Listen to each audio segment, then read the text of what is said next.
திண்டுக்கல் மாவட்டம் பழனி முருகன் கோவிலில் கடைசி கிரிவலத்தை முன்னிட்டு பழனி உடுமலை உள்ளிட்ட சுற்றுவட்டார கிராமங்களில் இருந்து 100க்கும் மேற்பட்ட ரேக்லா வண்டியில் ஏராளமானோர் பழனி கோவிலுக்கு கிரிவலம் சென்றனர். கிரிவலம் சென்று வழிபாடு முடித்துவிட்டு மீண்டும் திரும்பியபோது பழனி உடுமலை நெடுஞ்சாலையில் உள்ள வாடிப்பட்டி அருகே அவர்களுக்குள் பந்தயம் நடத்தினர்.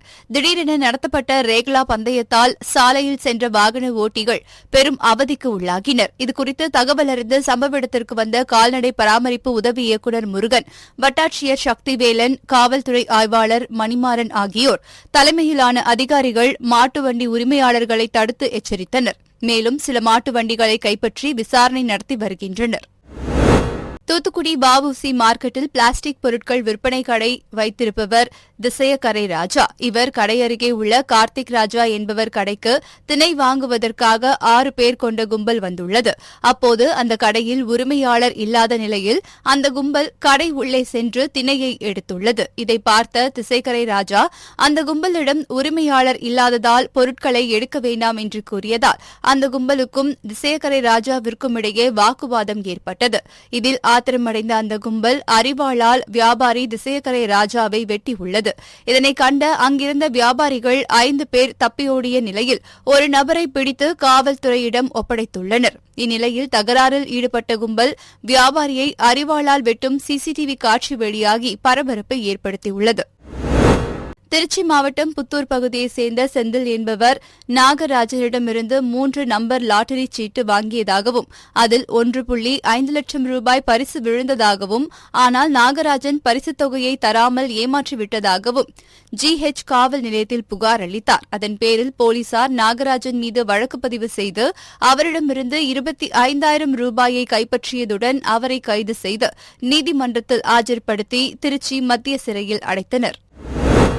சென்னை புழல் சூரப்பட்டு ரோடு VM நகர் 3வது தெருவை சேர்ந்தவர் கோபாலகிருஷ்ணன். இவரது மகளுக்கு அடுத்த மாதம் திருமணம் நடைபெறவுள்ள நிலையில் இவர் குடும்பத்தினருடன் விசாகப்பட்டினத்தில் உள்ள தாயார் வீட்டிற்கு சென்றுள்ளார்.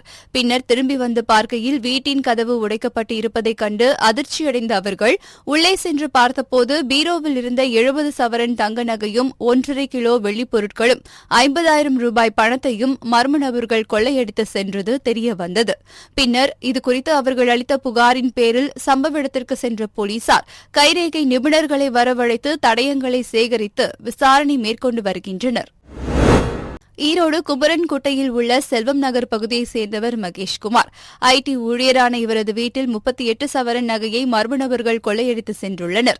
இதேபோல அருகாமையில் உள்ள சண்முகம் என்பவரின் வீட்டிலும் செல்போன் மற்றும் வெள்ளிக்காப்பு, வெள்ளி செயின் உள்ளிட்டவற்றையும் திருடி சென்றுள்ளனர். இந்த கொள்ளைச் சம்பவம் குறித்து தகவல் அறிந்து சம்பவ இடத்திற்கு சென்ற போலீசார் தடயங்களை கைப்பற்றி விசாரணை மேற்கொண்டு வருகின்றனர். மேலும் இப்பகுதியில் உள்ள CCTV கண்காணிப்பு கேமராக்களையும் காவல்துறையினர் ஆய்வு மேற்கொண்டு வருகின்றனர். ஈரோட்டில் அடுத்தடுத்த 2 வீடுகளில் கொள்ளை போன சம்பவம் பரபரப்பை ஏற்படுத்தியுள்ளது.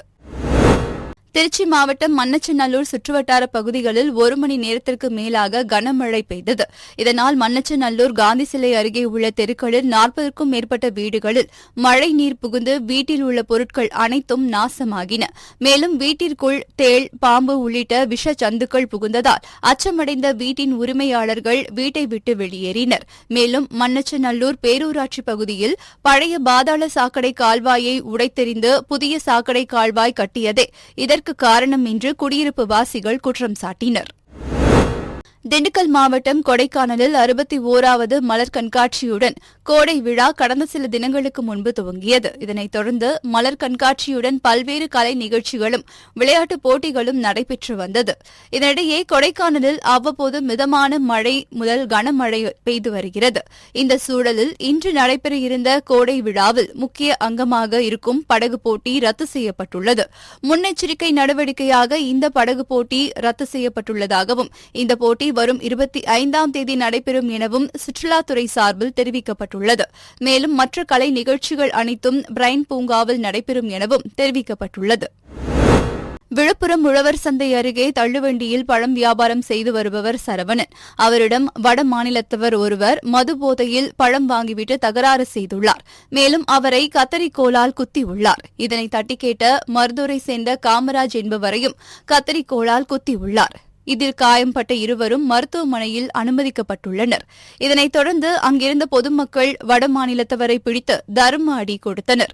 பின்னர் இதுகுறித்து அளிக்கப்பட்ட தகவலின் பெயரில் விழுப்புரம் நகர போலீசார் சம்பவ இடத்திற்கு வந்து வடமாநில இளைஞரை மீட்டு ஆம்புலன்ஸ் மூலம் மருத்துவமனைக்கு அனுப்பி வைத்தனர். மேலும் சம்பவம் தொடர்பாக விசாரணை செய்து வருகின்றனர்.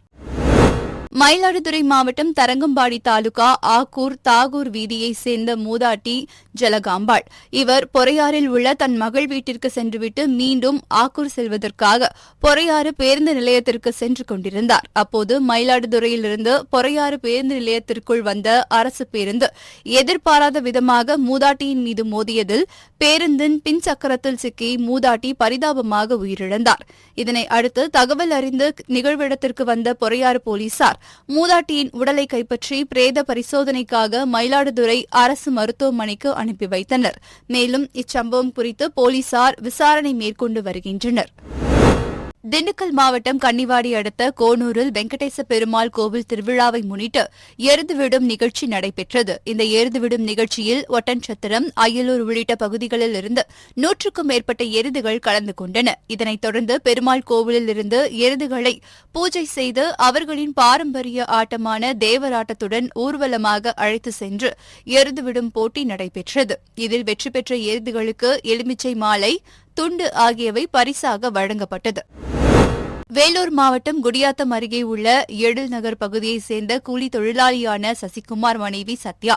இவருக்கு கடந்த 16ஆம் தேதி தலைவலி ஏற்பட்டதன் காரணமாக ராணிப்பேட்டை மாவட்டம் பூட்டுத்தாக்கு பகுதியில் செயல்பட்டு வரும் தனியார் மருத்துவமனையில் சிகிச்சைக்காக அனுமதிக்கப்பட்டார். அங்கு தீவிர சிகிச்சை பிரிவில் 3 நாட்கள் சிகிச்சை பெற்று வந்த நிலையில் மூளைச்சாவு அடைந்தார்.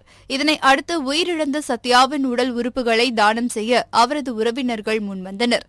இதனைத் தொடர்ந்து சத்யாவின் இருதயம், நுரையீரல் ஆகியவை சென்னையில் உள்ள எம்ஜிஎம் மருத்துவமனைக்கும், கல்லீரல் மற்றும் வலது சிறுநீரகம் சிஎம்சி மருத்துவமனைக்கும், இடது சிறுநீரகம் வேலூர் நாராயணி மருத்துவமனைக்கும், கண் வேலூர் சிஎம்சி மருத்துவமனைக்கும் தானமாக வழங்கப்பட்டது.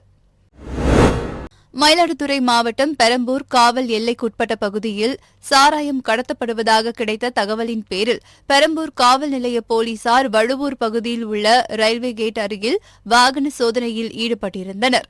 அப்போது சந்தேகத்திற்கிடமான வேகமாக காரை நிறுத்தியபோது காரை ஓட்டி வந்தவர் போலீசாரை கண்டதும் காரை அதே இடத்தில் விட்டுவிட்டு அங்கிருந்து தப்பி ஓடியுள்ளார். பின்னர் போலீசார் காரை சோதனை செய்தபோது 1,50,000 ரூபாய் மதிப்புள்ள 800 லிட்டர் சாராயம் மூட்டை மூட்டையாக காரைக்காலிலிருந்து கடத்தி வரப்பட்டது தெரியவந்தது. இதனைத் தொடர்ந்து கடத்தலுக்கு பயன்படுத்திய கார் மற்றும் சாராய மூட்டைகளை பறிமுதல் செய்து காவல் நிலையம் எடுத்து சென்றனர். மேலும் சாராயத்தை கடத்திய நபரை போலீசார் தேடி வருகின்றனர். சென்னை புறநகர் ரயில் செல்லும் வழித்தடமான தாம்பரத்திலிருந்து வடக்கு கடற்கரை ரயில் நிலையம் செல்லும் வழித்தடத்தில் கோட்டை ரயில் நிலைய தண்டவாளத்தில் சடலம் ஒன்று கிடப்பதாக காவல் கட்டுப்பாட்டு அறைக்கு தகவல் தெரிவிக்கப்பட்டது.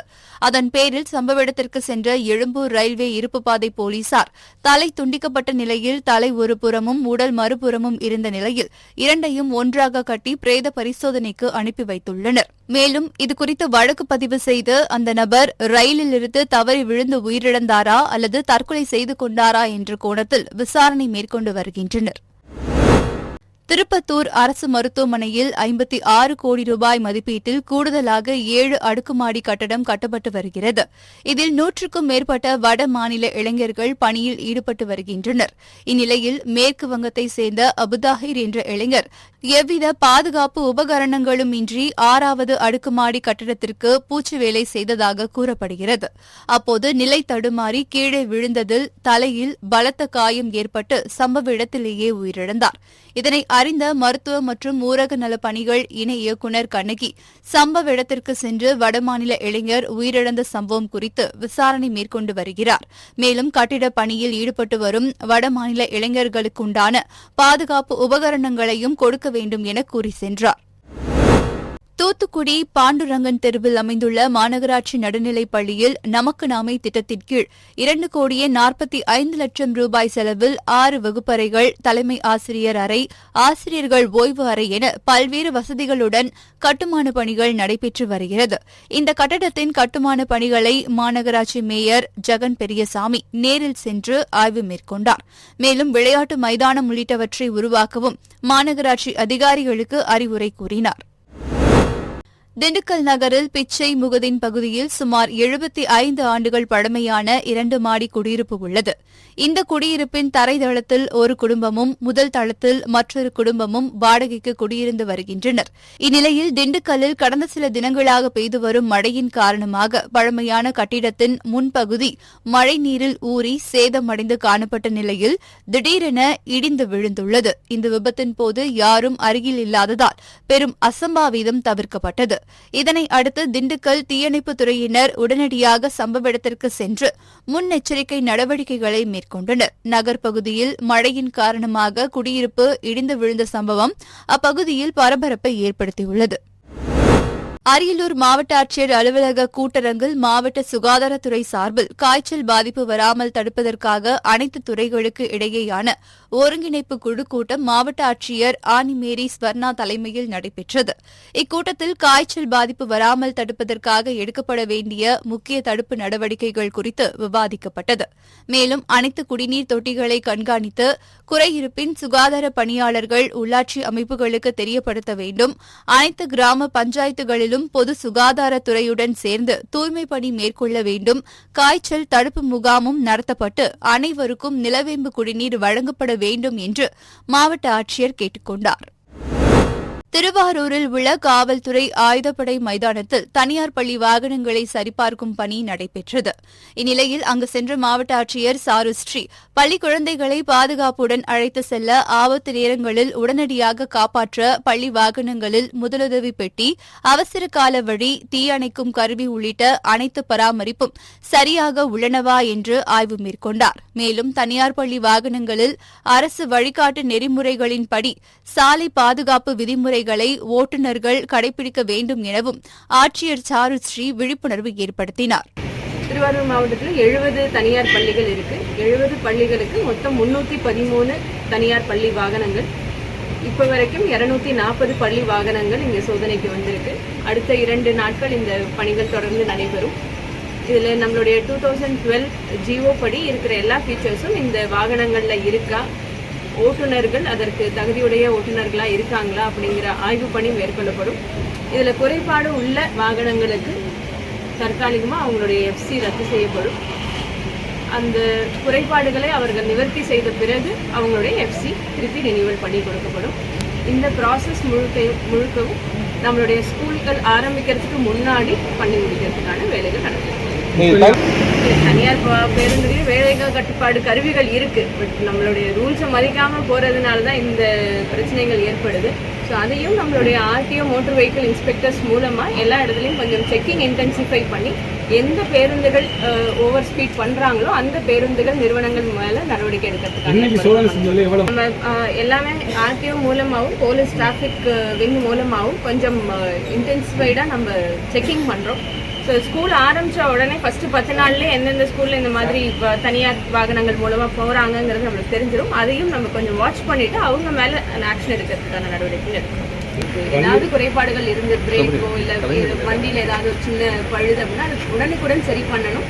சரி பண்ணாமல் வண்டி ஆப்ரேட் பண்ணக்கூடாதுங்கிற விஷயத்தை நம்ம திருப்பி சிவகங்கை மாவட்டம் மானாமதுரை அண்ணாசிலை பகுதியில் இந்தியன் வங்கி செயல்பட்டு வருகிறது. இங்கு பணிபுரியும் ஊழியர்கள் வழக்கம் போல் வங்கியை திறக்க வரும்பொழுது பூட்டுகள் உடைக்கப்பட்டு இருப்பதைக் கண்டு அதிர்ச்சி அடைந்தனர். இதுகுறித்து தகவல் அறிந்து சம்பவ இடத்திற்கு சென்ற போலீசார் விசாரித்து வந்த நிலையில் தற்போது இது தொடர்பான சிசிடிவி காட்சி வெளியாகியுள்ளது. அதில் அதிகாலை லுங்கியுடன் வந்த நபர் வெடிமருந்திற்கு பயன்படுத்தும் பொருட்களை பூட்டிற்குள் வைத்து அதனை தீப்பற்ற வைக்கும் காட்சி பதிவாகியுள்ளது. இந்த காட்சிகளை அடிப்படையாக வைத்து போலீசார் வங்கியில் கொள்ளை முயற்சியில் ஈடுபட்டது யார் என்பது குறித்து விசாரணை மேற்கொண்டு வருகின்றனர். மதுரை மாவட்டம் மேலூர் வட்டம் செம்பூர் பகுதியில் 10க்கும் மேற்பட்ட விவசாய குடும்பங்கள் 30 ஏக்கர் நன்செய் நிலங்களில் நெல் சாகுபடி செய்து வருகின்றனர். இந்நிலையில் மாவட்ட மத்திய சிறைச்சாலை அமைப்பதற்காக அப்பகுதியில் 90 ஏக்கர் நிலங்கள் கையகப்படுத்தப்பட உள்ளதாக தமிழக அரசு அறிவிப்பை வெளியிட்டுள்ளது. அப்பகுதியில் அரசு புறம்போக்கு மற்றும் தரிசு நிலங்கள் அதிகம் உள்ள நிலையில் நன்செய் நிலமான இந்த 30 ஏக்கர் நிலத்தையும் கையகப்படுத்துவதாக தெரியவந்துள்ளது. இந்த விளை நிலங்களை நம்பி பல ஆண்டுகளாக வாழ்ந்து வரும் தங்களுக்கு வேறு மாற்றுத் தொழில் ஏதும் இல்லை என்றும் இந்த நிலத்தை கையகப்படுத்தினால் தங்களது வாழ்வாதாரமின்றி இதனை சார்ந்த 300 குடும்பங்களின் வாழ்வாதாரம் பாதிக்கப்படும் என்றும் விவசாயிகள் கவலை தெரிவித்தனர். எனவே தமிழக அரசின் முடிவை மாற்றியமைக்க கோரி 10க்கும் மேற்பட்டோர் மாவட்ட ஆட்சியரிடம் மனு அளித்தனர். மேலும் தமிழக அரசு இந்த முடிவை மாற்றி அமைக்காவிட்டால் தொடர் போராட்டங்கள் நடத்தப்போவதாகவும் தெரிவித்துள்ளனர். தூத்துக்குடி மாவட்டம் கோவில்பட்டி மற்றும் அதன் சுற்றுவட்டார பகுதிகளில் பெய்த கனமழையால் சாலைகளில் கழிவுநீர் பெருக்கெடுத்து ஓடியது. இதனால் டெங்கு காய்ச்சல் பரவும் அபாயம் ஏற்பட்டுள்ளதாக அப்பகுதி மக்கள் அச்சம் தெரிவித்துள்ளனர். எனவே கழிவு நீரை உடனடியாக அகற்ற வேண்டும் என்று நகராட்சி நிர்வாகத்திடம் கோரிக்கை விடுத்துள்ளனர். சிவகங்கை மாவட்டத்தில் பெய்த கனமழை காரணமாக தாழ்வான பகுதிகளில் மழைநீர் வெள்ளம் போல் பெருக்கெடுத்து ஓடியது. இந்நிலையில் சிவகங்கை பேருந்து நிலையத்தில் மழைநீர் குளம் போல் தேங்கியதால் பயணிகள் அவதியடைந்தனர். மேலும் பேருந்து நிலையம் சேரும் சகதியுமாய் காட்சியளிப்பதாகவும் இதற்கு முறையான வடிகால் வசதி இல்லாததே காரணம் என குற்றம் சாட்டும் பயணிகள் பேருந்து நிலையத்திற்குள் தேங்கிய மழைநீரை அகற்ற நகராட்சி நிர்வாகம் நடவடிக்கை எடுக்க வேண்டும் என்று கோரிக்கை விடுத்துள்ளனர். மலைகளின் அரசு என்று அழைக்கப்படும் நீலகிரி மாவட்டத்தில் சுற்றுலாப் பயணிகளை கவரும் வகையில் ஆண்டுதோறும் கோடை விழாக்கள் நடத்தப்பட்டு வருகிறது. அதன்படி இந்த ஆண்டு கோடை விழாவை ஒட்டி உலக புகழ்பெற்ற உதகை அரசு தாவரவியல் பூங்காவில் 126வது மலர் கண்காட்சி கடந்த 10ஆம் தேதி துவங்கி நடைபெற்று வருகிறது. இந்த கண்காட்சியில் குழந்தைகளை கவரும் வகையில் டிஸ்னி வேர்ல்ட், யுனெஸ்கோ அந்தஸ்து பெற்ற உதகை மலை ரயில், காளான், வயலின், மிக்கி மவுஸ் உள்ளிட்ட அலங்கார வடிவமைப்புகள் இங்கு வரும் சுற்றுலாப் பயணிகளை வெகுவாக கவர்ந்து வருகிறது. இந்நிலையில் விடுமுறை நாட்களில் கண்காட்சியை காண கேரளா, கர்நாடகா மற்றும் சமவெளி பிரதேசங்களில் இருந்து ஏராளமான சுற்றுலாப் பயணிகள் வருகை தந்து பல வண்ணங்களில் பூத்து குலுங்கும் மலர்களை புகைப்படம் மற்றும் செல்ஃபி எடுத்து மகிழ்ந்தனர். மேலும் கடந்த 10ஆம் தேதி துவங்கிய 126வது மலர் கண்காட்சியை தற்போது வரை 1,62,534 பேர் கண்டு ரசித்து சென்றுள்ளதாக பூங்கா நிர்வாகம் தெரிவித்துள்ளது. இந்நிலையில் சுற்றுலாப் பயணிகளின் வருகை அதிகரித்துள்ளதால் மலர் கண்காட்சி மேலும் 6 நாட்கள் நீட்டிக்கப்படும் என மாவட்ட ஆட்சியர் அறிவித்துள்ளார். சென்னையிலிருந்து பெங்களூரு நோக்கி சென்ற விரைவு ரயிலில் ஜார்க்கண்ட் மாநிலத்தைச் சேர்ந்த இளைஞர் சோம்நாத் சோரன் என்பவர் பயணம் செய்துள்ளார். அப்போது ரயில் திருப்பத்தூர் மாவட்டம் ஆம்பூர் அடுத்த கன்னிகாபுரம் பகுதியில் வந்து கொண்டிருந்த போது ரயிலிலிருந்து தவறி விழுந்து உயிரிழந்துள்ளார். இதுகுறித்து தகவல் அறிந்து சம்பவ இடத்திற்கு வந்த ஜோலார்பேட்டை ரயில்வே போலீசார் சடலத்தை கைப்பற்றி பிரேத பரிசோதனைக்காக ஆம்பூர் அரசு மருத்துவமனைக்கு அனுப்பி வைத்தனர். மேலும் இவ்விபத்து குறித்து வழக்கு பதிவு செய்து விசாரணை மேற்கொண்டு வருகின்றனர்.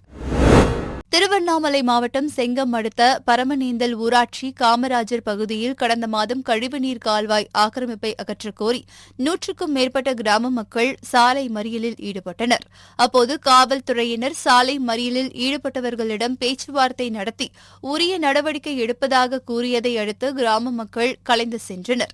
இந்நிலையில் ஊராட்சி நிர்வாகமும் வருவாய்த்துறையினரும் 20 நாட்களுக்கு மேலாகியும் கழிவுநீர் செல்ல எவ்வித நடவடிக்கையும் எடுக்காததால் ஆத்திரமடைந்த கிராம மக்கள் மீண்டும் சாலையின் குறுக்கே பந்தல் அமைத்து மறியலில் ஈடுபட்டனர். இதனால் அப்பகுதியில் பரபரப்பு ஏற்பட்டது. திருச்சி மாவட்டம் துறையூர் அடுத்துள்ள குளத்துப்பாளையம் பேருந்து நிலையம் பகுதியைச் சேர்ந்த 8 பேர் பாலசமுத்திரத்தில் வாடகை ஆட்டோ எடுத்து நாமக்கல் மாவட்டம் அரூர் ஸ்ரீ பாப்பாத்தி அம்மன் கோவில் முப்பூசை திருவிழாவிற்கு சென்றுவிட்டு துறையூர் செல்வதற்கு திரும்பிக் கொண்டிருந்தனர். அப்போது முசிறி அடுத்துள்ள பிடாரமங்கலம் ஊராட்சி குத்துப்பாளையம் பேருந்து நிலையம் பகுதியில் ஆட்டோ வந்து கொண்டிருந்த போது ஓட்டுநரின் கட்டுப்பாட்டை இழந்து புளிய மரத்தில் மோதியது. இதில் ஓட்டுநர் உள்பட 9 பேர் காயமடைந்தனர். இதுகுறித்து தகவல் அறிந்து சம்பவ இடத்திற்கு சென்ற போலீசார் விபத்தில் காயமடைந்தவர்களை மீட்டனர். இதில் ஓட்டுநரின் இருக்கையில் அமர்ந்த 2 பெண்களை வெளியில் எடுக்க முடியாமல் திணறியதால் ஆம்புலன்ஸ் மூலம் வெண்டிலேட்டர் உதவியுடன் சுவாசம் அளித்து சுமார் 1 மணி நேரம் போராடி மீட்டு நாமக்கல் அரசு மருத்துவமனைக்கு அனுப்பி வைத்தனர். இந்த விபத்தின் காரணமாக அப்பகுதியில் போக்குவரத்து பாதிப்பு ஏற்பட்டது.